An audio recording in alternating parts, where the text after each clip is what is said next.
Hey guys, and welcome back to a brand new video and yet another episode of my F1 2018 career mode. Today we are here for the British Grand Prix, my home race, and one that I've been looking forward to for a long time. But if you guys did miss the last race at Austria, then do check that one out. Round number 9 in the top right hand corner of your screen. Click the card and check the race out, because we arrive here for the British Grand Prix in a very good position. Spoiler warning ahead.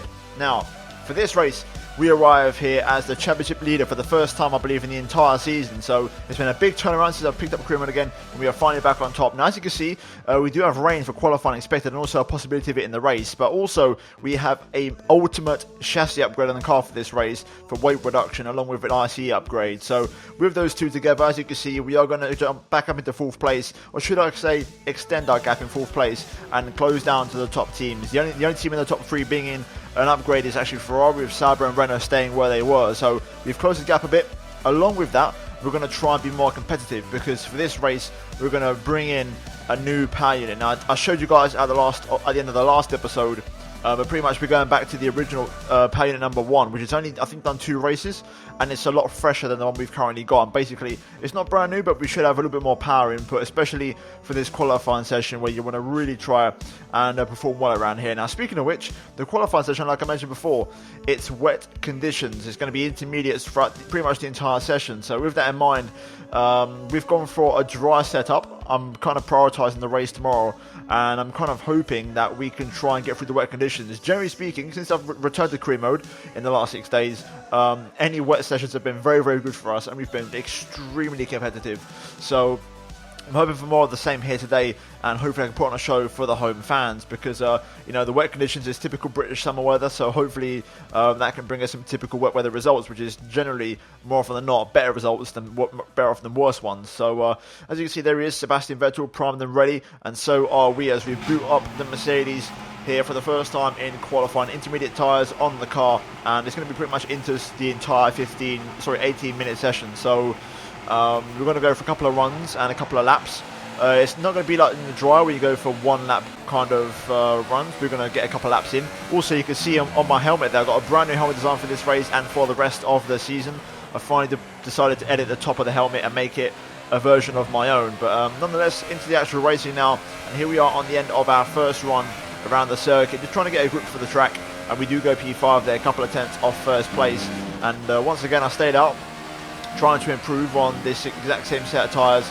And to be fair, we was on for a decent little lap here, but then through cops I took a little bit too much curb, turned in too early, and invalidated my lap time there. So a bit unfortunate, but that lap isn't going to count.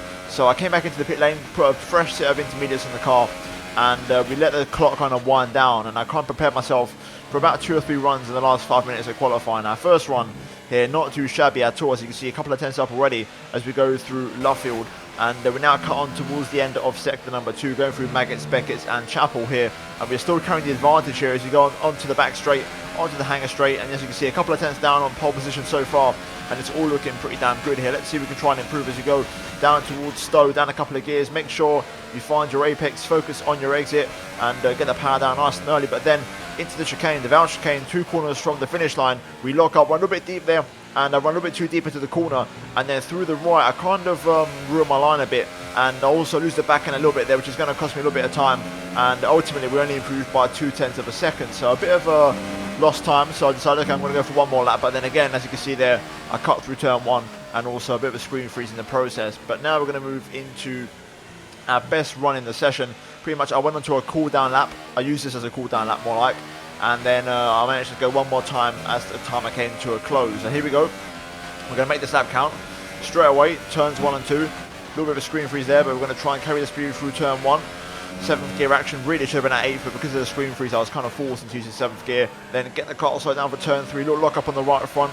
Patience required here as you get the car rotated for this very slow and tricky section. Focusing on the traction out of here to really get some decent straight line speed along the Wellington straight. And there you go, nice exit there, gaining about 1/10 of a second on the Delta as we now look for the break point down towards Brooklands here. Just after the 100 metre ball, down a couple of gears, try and get that late apex and let the car just kind of filter through smoothly. And then through this right of Luffield, it's very interesting, but in the way I like to go for the very wide entry to really get the best possible exit. You completely sacrifice corner entry and prioritise traction out of there to really get the most straight line speed. As we now go through Cops once again here, this time opted to keep it in 8th gear, a little bit of a corner cut, but luckily my lap didn't get invalidated, which was crucial, so we get to finish the lap at least, as we now go into Maggots and Beckett's here, carrying the speed through this very twisty section, and it's all about confidence, and I don't have a hell of a lot of it in the car, to be honest, because I've got to set up for the dry conditions tomorrow. But nonetheless, you can see here only 4 tenths down through sector 2, and it's not looking too shabby here. Might not be pole position, but it's looking pretty good. But then going up towards Stowe, you'll see exactly what happened. Pretty much screen freeze. So you guys said to me in the comments in the last episode, right, if you have those in qualifying, by all means flashback. So I'm pretty much taking your guys' feedback on board. So yeah, I did flash back there to finish off the lap, as I would have done. As you can see now, through the front a couple of corners this time, not missing my apex, so not running deep and getting it absolutely perfect. Don't have a screen freeze there again, but we crossed the line, and unfortunately, it was a decent lap. However, the timing glitch has struck here big time at Silverstone as we go P14, and you'll see why, because look at the gaps to the leader. Very, very, very up and down grid. We're a 3.3 off first place, which makes absolutely no sense, but you know what? That's just the way it is. And just generally a bit of a miserable qualifying session, to be honest. Quite a lot of screen freezes and just frame drops. And then also I couldn't really get the car to feel good, like the balance wasn't really there. And then P14, 3.3, thanks to a timing glitch. Not great, especially because everyone's going to get a free choice of tyre tomorrow. So strategy is going to be very limited. And we're going to have to basically make it all happen on track with on-track overtakes. So with that being said, that is your grid for the British Grand Prix. And that is the story of qualifying. We're now going to move into the race for round number 10 for the British Grand Prix in my home race. Let's do this. We're right back where it all began. The very first World Championship Grand Prix was held here at Silverstone in 1950, with Giuseppe Farina taking the top step of an all-Alfa Romeo podium. He earned 9 championship points that day on his way to the inaugural title. His winning total at the season's end, just 30 points. My, how times have changed. So let's see who can reach the top step of the modern podium today. Straddling the border of Northamptonshire and Buckinghamshire, the 18 corners of the Silverstone circuit form the 3.6-mile beating heart of Formula One. It's been reinvented over the years, with Turn 1 now the fast right-hander of Abbey, along with 2 DRS zones on the Wellington and Hanger Straights respectively. But the magic of racing is as strong here as it's ever been. Joining me for the Grand Prix once again is Anthony Davidson. Let's talk about Martinez. That was a great win in the last race. Can they keep that momentum going this weekend? There are never any guarantees in this business, but certainly the performance last time out would have boosted their confidence coming into this one. So before the off, let's remind ourselves of yesterday's qualifying session with a look at the starting grid. Charles Leclerc lines up on pole position, with Nico Hülkenberg alongside. Looking down the rest of the grid, we have Sainz, Vettel, Kimi Raikkonen and Hamilton, Gasly, Ricciardo, Verstappen and Fernando Alonso, Hartley, Sirotkin, Marcus Ericsson, Martinez, Perez, Ocon, Stoffel Van Dorn and Kevin Magnussen. Stroll and Roman Grosjean starts from the back of the grid. Now it's almost time to lights out, so let's go down to the track. Right guys, here we are on the grid then for the British Grand Prix P14. It's my home race, and there's going to be a bit of a change in strategy for this one, because obviously we are limited in terms of what we can do option wise. So obviously, as you know, qualifying was in the wet, so everyone, all 20 cars get a free choice of tyre, including the top 10. So to try and do something different, obviously starting from P14, we are going to start the race on the slower medium compound tyres and transition over to the softs, and hopefully we could be aggressive, especially in the second half of the race. And fingers crossed those soft tyres pay off. I'm relying on strong pace in the mediums, which I think I can do. The only problem is going to be at the start, trying to get the mediums up to temperature. So we might drop back a little bit at the beginning of the race. Fuel-wise, we are 2 laps over as well, so we've got a bit of fuel to attack if we need it. And generally, we're just going to absolutely go for it here and leave no stone unturned and basically give it 110% because it's my home race and I want to try and do well for the home fans. With that being said, though, we are going to jump into it here for round number 10 for the British Grand Prix, and let's see how this race pans out. Let's do this. Right then, here we go. Let's get ready for the 5 red lights here at Silverstone. There we go, lights out, away we go. Very quick lights, and we've been swamped off the line. Not a good start by any means, we're 3 wide. Oh my god, we've just crept through the gap there. Now, I don't even know how we've done that. We went through the gap, down the inside of Ericsson into turn 3 as Ericsson turns right in on me. Now down the inside of Sirot into turn 4. As he also tries to turn in on me there, even though I'm completely alongside. So, P12, after a poor getaway, as usual, we've turned it around into a decent start. So, all in all, a decent day's work so far, as we've got ourselves just 2 places shy of the points on these medium tyres. So we're definitely in the race here. From what I can tell and see, everyone's running soft. So, strategy-wise, this could be an interesting one, as it might be the odd one out. I think the Saubers are going to be out of the question, and I think Leclerc's really putting away at the front. But, you know, maybe I want to try and go for at least a top 5 finish. I think that's realistic, especially because of the strategy if it pays off. But let's see what happens. Sirot in here closing the gap on me at the minute in the Williams. Obviously, we know that on the straights we're not ideally great, even though we've got the second best engine on the grid. But that's a whole another story for another video when it comes to this game and how AI works. But nonetheless, lap 1 draws to a close, and we are P12, which is pretty decent. We've got lots of trains forming already, which is going to give us potential opportunities to try and make some overtakes. So at the minute, it's all looking pretty good. It's all about patience now. And also, I'm waiting for these tyres to just come into the sweet spot, which I'd say that they're just starting to feel like they're coming good now. They definitely felt horrible so far, but you've got Alonso and Hartley here going side by side to turn 1. Yellow flag, conditions in front, which means an overtaking. Now we've gone green. Down the inside of Alonso and Hartley, we're going to go for the double overtake. Not sure why they're slow, but we're going to go for it anyway, and we've made it work. And we're P10 here, so good little double move, capitalising on the yellow flag. And we're into the top 10 and into the points already in this race there. So there we go, a bit of an unexpected one, but the yellow flag played into my hands beautifully. So we're really coming into this race already here. Both of the Red Bulls in front of us.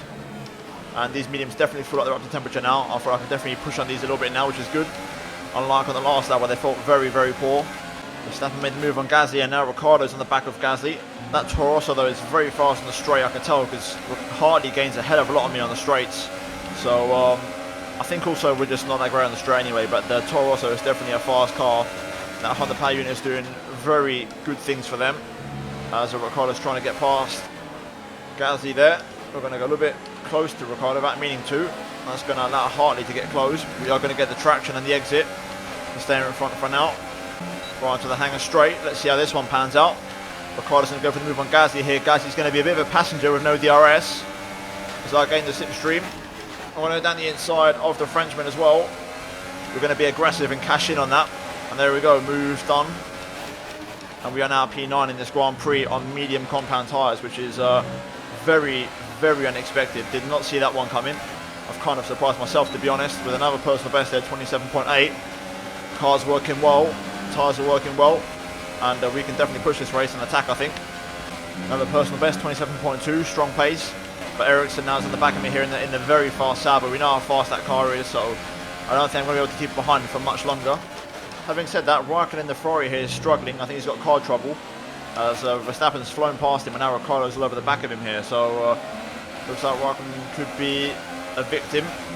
I'm just hoping to stay in front of Ericsson long enough that I can attack Raikkonen first before Ericsson tries to get past me. Even then, Ericsson's getting very close there on the straight. That Sauber's an absolute bullet. Probably the fastest car in the entire grid when it comes to the straight line speed performance. Just try and keep close to these two guys if we can. Yeah, Raikkonen's definitely struggling, he's very slow. Out of there, onto the hangar straight. Ericsson's lurking. Ricciardo's going to try and get past the Ferrari. I don't think this time we're going to go for the dive, because Ricciardo hasn't got the move done himself. A little bit of a lock up there. Raikkonen's slow. We're going to go around the outside though. There we go, good stuff. You're going to see Kimi struggling in the Ferrari there to really find any mid-corner grip. Not sure what his car issue may be, but he's definitely struggling for performance. And that was us getting past him quite easily there around the outside. That's going to buy me some time relative to Ericsson. Personal best once again. Ericsson has got past Kimi though. He's going to be on the back of me very soon. Also, I'm cooking these tyres a little bit. Temperatures are starting to go a bit hot. They're still all green, but they're higher than I expect them to be, which makes me, or leads me to believe more like, that the softs will probably overheat. So we need to be careful. I'm going to try and basically keep it enriched for the entire lap and try and burn off some fuel. Yellow flag in front here. One of the Red Bulls slowing down. And it's Daniel Ricciardo, it seems. Let's be careful, avoid the Red Bull if we can. No smoke at the back. Could be a puncture, or could be an electronic failure, who knows. But we're now P7 in this race on mediums, it has to be said. What a performance so far, just by keeping my nose clean and picking the battles at the right time. And Ricciardo is out, confirmation. Even though it says Sainz, that's actually Ricciardo. For some reason I've got a glitch in my game where Sainz says Ricciardo, Ricciardo Sainz. Also pick up our first track extend warning of the Grand Prix there. Through Cops. And now Ericsson on the back of me here. I don't think this one's going to last much longer. We know how fast that Sauber is in the straight. Here he comes. Look at that car go. I'm going to show him the long way around. Another yellow flag for some reason. Bit of a screen freeze here again as Ericsson goes to the outside. Going to show Ericsson the long way around as Hamilton comes in off of those soft compound tyres.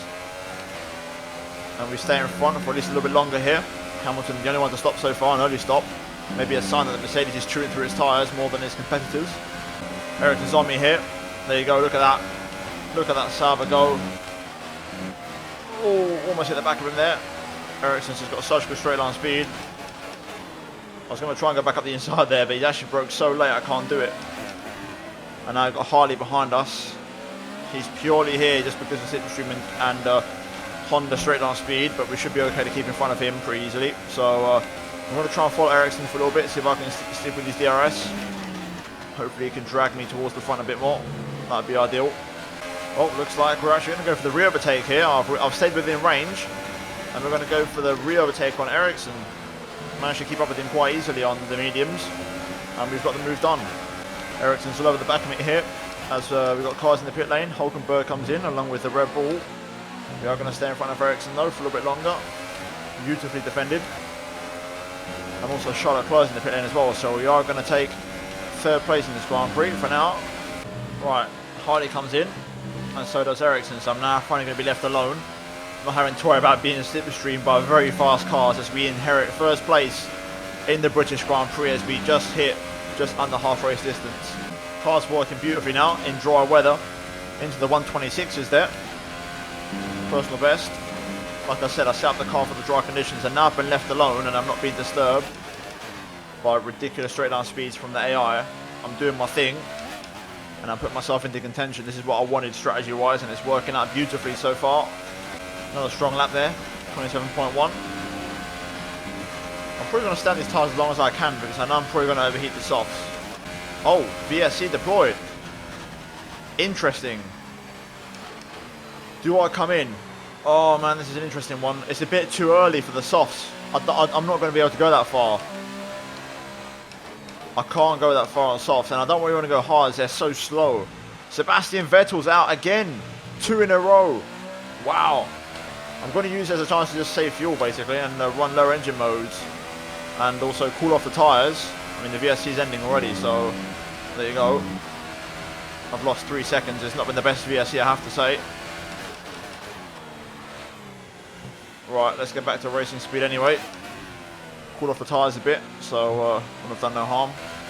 This is my scheduled pit stop lap, but I'm going to stay out for a few more because I don't trust the softs. I feel like I'm going to overheat them, so while these are still working, I mean, I'm matching my personal best and actually probably even setting a personal best. I'm going to stay on these. We've got 21 seconds to Carlos Sainz, that's the gap. I'm going to monitor that gap and see and respond accordingly. But for now, we're staying on these. Look at that, a purple middle sector. Pace is still there. These tyres are getting better and the car's performing better and better here. That's the thing, the tyres have cooled down and they've gone back to their prime working range. Another personal best there, 26.7, and Sainz, the gap has stayed 21 seconds, so I can afford to stay out a little bit longer here. Rises it. I'm matching my personal best again, so before the tyres go off, we are going to cash in and we are going to make our pit stop happen. So there we go, good pit entry. Very, very strong pace. Like we were within half a tenth of my personal best in that lap yet again. Gap to Sainz 20.8. Obviously, we're not going to be in front of him, but if we can be within 5 seconds on the soft compound tyres, we can make it happen. So let's see what happens here. There we go, 2.2. Nice quick stop there. Sainz now coming to the final chicane, but we've got the entire pit lane to go as Mercedes is the first team. So it's going to be P3 for us at the moment as here comes Sainz. Let's see if there's anyone nearby. I can't see anyone at the minute. Verstappen's the next car. He's just crossed the line now, so Verstappen's going to get past us, but we're going to slot in behind Verstappen. P4 on soft compound tyres with a podium on the cards at a home race. That was something I did not see coming. We have got Ericsson behind us, which is what I didn't want because the straight line speed issues from the first stint, which is kind of annoying. But if I can just stay in front of him now, I should be able to pull away. And there we go. Now if I can heat these tyres up, I can hopefully run away from Ericsson and try and get onto the back of Verstappen. Already purple middle sector. Ericsson is faster, I've got to say, he's faster than I thought. So we might struggle to shake him off, especially if my tyres overheat towards the end of the stint. So it's important that we get past Verstappen. And we are already closing the gap to the Red Bull man. And I will have DRS on the pit straight, so we're already within range of the Dutchman. Let's get the hammer down now and try and make something happen. Right then, it's time to make a move on Verstappen here, so we're going to set ourselves up. I feel like Ericsson might follow me through, which is kind of annoying. But it is where it is. Here we go. DRS open now, onto the hanger straight. We're going to power past Verstappen. Go around the outside. There we go, job done. Now we've got to pull away. Now's our chance to get away from Ericsson and break the DRS.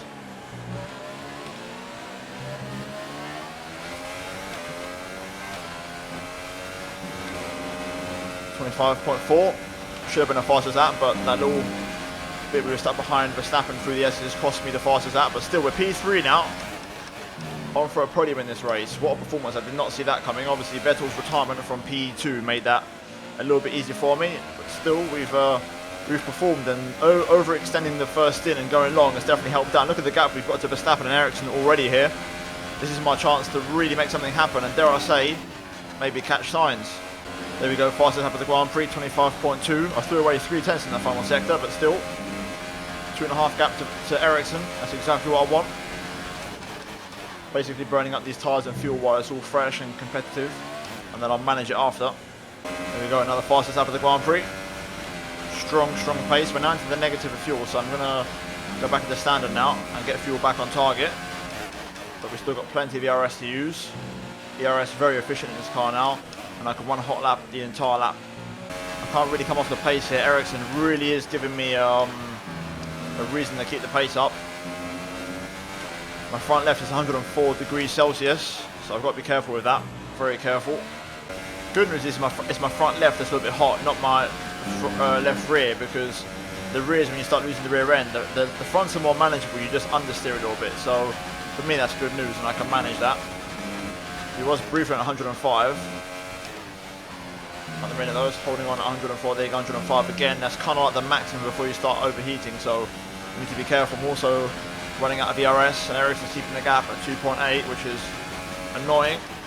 Gotta say, the softs have held on though. I was expecting to overheat by now, but they're still holding on, which is quite impressive.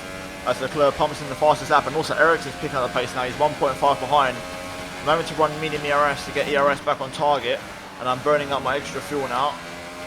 Basically, I'll switch, so my rich mix should run out now in a minute, and I'll go back to hot lap ERS for the last lap of the Grand Prix, which will begin now next time we cross the line. Just want to try and keep Ericsson out of DRS if possible. That's the main target. We picked up our second track extend of the race on that lap, and Ericsson now with a fast lap of 25.1. How convenient, the guy behind me. Let's push, last lap.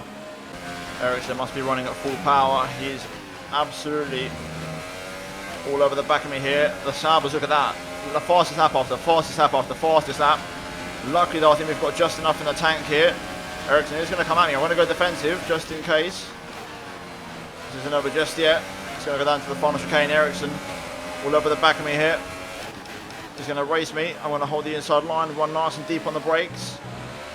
Take my time through here, and there we go, straight up the car, and it's going to be P3 for us. What a race. From P14 in the grid, we pull it out of the bag, get in.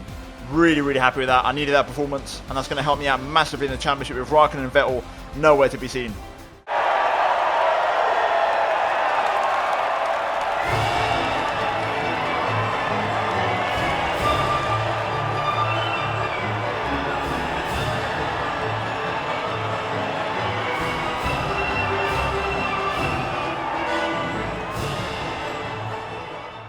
Right, so looking at the final race results, Charles Leclerc dominates the British Grand Prix. The only man in the 124s, incredible pace from the man in the Sauber. Then Carlos Sainz P2, very strong pace from him as well, and a very complete performance in the Renault. Then we come home P3, and that's for me the driver of the day. From P14 on the grid, a decent recovery, along with Marcus Ericsson, who started a position in front of me but finished a position behind me ultimately, and that probably came down to tyre strategy. But all in all, we beat Ericsson to the line, and you can see how quick the Saubers are at the minute, man. Then we've got Nico Hulkenberg P5 in the other Renault, and then we've got Brennan Hartley in a very good P6 for him in the Toro Rosso. Then we've got Verstappen, my teammate Lewis Hamilton in P8, a poor race, and then Kimi Raikkonen in P9 as well, a poor race for him as well, and then Sergio Perez P10 running up the points. And then right towards the bottom of the table you have Sebastian Vettel and Daniel Ricciardo, who both retired from this Grand Prix. But now, in terms of what that means for the driver standings, we extend our lead over Leclerc to 22 points. Now, I say extend, really Leclerc's cut down the lead, but we extend the lead over Raikkonen to 25 points. But Leclerc's now the man in second, and he is becoming a very immediate threat. That car is so fast, and Leclerc is so strong at the minute. Hamilton drops down to P4. Sainz gets up to P5, overtaking Vettel there with that second place finish. And then in terms of what that means for the constructors, Sauber closed the gap to the top, and they are 20 points off only Ferrari. And to be fair, Ferrari, Sauber and Renault only covered by 30 points. It's so close. And then there's a 42 point gap to Mercedes at the top of the table. But all in all, it's looking very close to all the championships. It's definitely looking like a four-way fight in my opinion. And we've still got a lot of work to do. We shouldn't be leading any of the two championships, but you know, we've done a good job strategy-wise. And now it's about developing the car. Having said that, we're not going to have enough points this episode to buy an upgrade. So we'll have to get some developments at the end of the next episode, which will be after the German Grand Prix. So I think I should have around 900 points now, give or take. But I want to see if I can try and get a major upgrade on the car. So we're going to wait until the end of the next episode to get a big upgrade on the Mercedes car. So hopefully this car can do it one more time as it is in Germany before we get another upgrade on it going into the full engine power season at Spa and Monza. But nonetheless, guys, if you guys did enjoy this video career mode, then please do drop a like and also get subscribed for daily Formula 1 content.